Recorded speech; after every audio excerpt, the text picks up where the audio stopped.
let's talk about how we position ourselves in the game of the Valorant we all love, I'm sure. 640.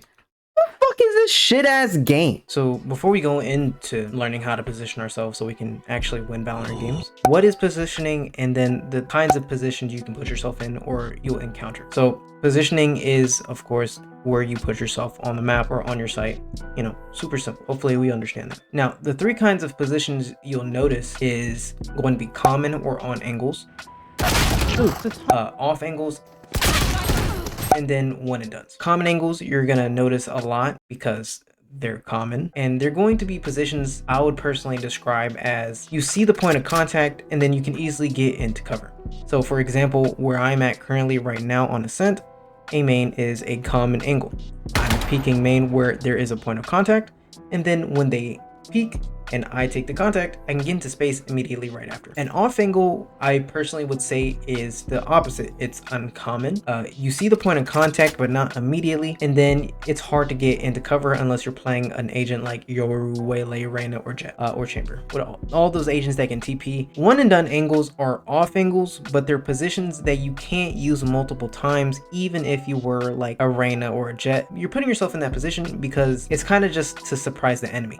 You cannot surprise a person twice in the same manner. I would hope you can't get surprised like that. An example of a one and done is on Ascent B main in this corner. This is a one and done. A lot of Reynas will play it because if they get a pick, they can get out, but you can't really play it again even if you're Reyna, unless you're one, mechanically talented, or two, the enemy suck. And the reason you can't play this is because now people are going to full clear you, and now it's not a surprise anymore. If you do it twice, it's not a surprise. Since we've gone over that, and now you know what kinds of positions there are, let's go over how you position yourself so you can come to the realization of where you should put yourself on the map. The first thing to do before we position ourselves, or figure out how we position ourselves anyway, is to make a plan. There are a few things you need to understand and be aware of before you make this plan. The first most important thing when making a plan is to make it as simple as possible, because if you involve any of your teammates, if you talk into my ear for 15 seconds about just a super complicated plan, I'm gonna forget it as soon as the round starts. So make it simple, but for your sake as well, making the plan simple is also very helpful to you, because you don't want to have to think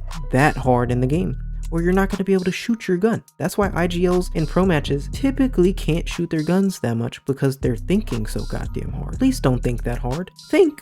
Use your brain, but don't overuse it, all right? It's important. But there's a couple other things you need to be aware of when making this plan, of course. So the 4 things you need to be aware of are your utility, your teammate's utility, enemy's utility, and then how the enemy team is using that utility in the match. The reason you want to ask yourself those 4 things is because it helps you not get instantly countered by one like little piece of utility.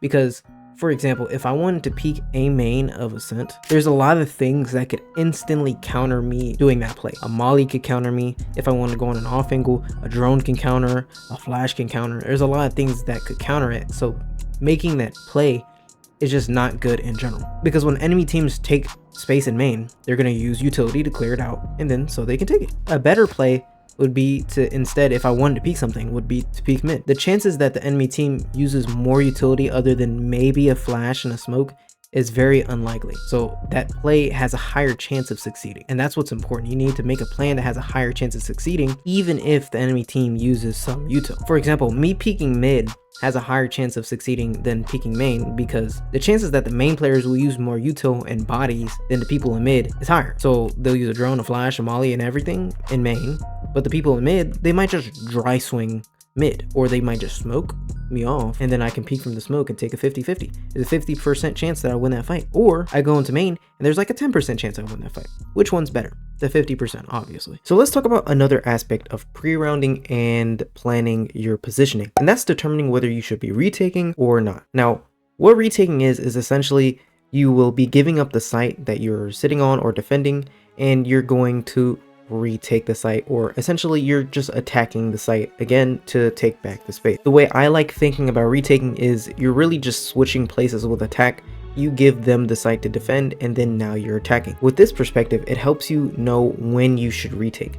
So you should be asking yourself, what utility do they have or ults really. The ults are going to be the thing that's going to determine whether you should retake or not. What ults do they have or you have that will make it easy for them to take space? So the easiest example of when you should be playing retake is when they have KJ ult and you don't have a Sova ult. If you're sitting on site against a KJ ult, you're just going to get detained and then they're going to take the site for free. And now they're in an advantageous position because they're going to kill you when you're like standing still with nothing out. And that's when you should be playing retake.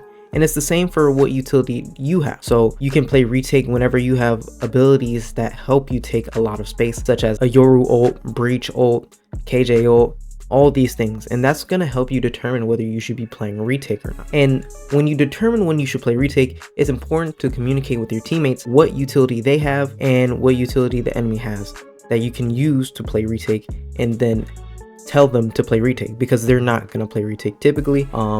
Because people don't pay attention. So when pre-rounding and making a plan for your position, pay attention to the ults that are in the game and whether you should play retake or not. Now, the last thing I'm going to talk about is going to be playing with aggression. Ooh, wait, there's a pair down here? I didn't even know that. Playing with aggression is really important when it comes down to positioning, because the more passive you play, the more space the enemy team can take. And if you give up too much space, the enemy team will pretty much always win the round because they just have so much more information than you, and now you're kind of stuck not knowing what to do. By playing with some aggression, you take a gamble, and taking gambles is really important in Valorant. It's just you need to determine whether the gamble is more in your favor or not. Say for example, if the enemy team was making noise on B, I could take the gamble to take space in A main and get into this position, and say my team actually stops them from hitting the site and they start rotating to me, that means I can easily play off a noise and give them information. I have most of the map controlled, so now the only places they can really be are B main and mid, and I can hear what's happening in mid, and so I can give my teammates information on what the enemy team is doing. If I hear them going into, say, mid cubby, where that is on the map, I can easily play timings and get some picks.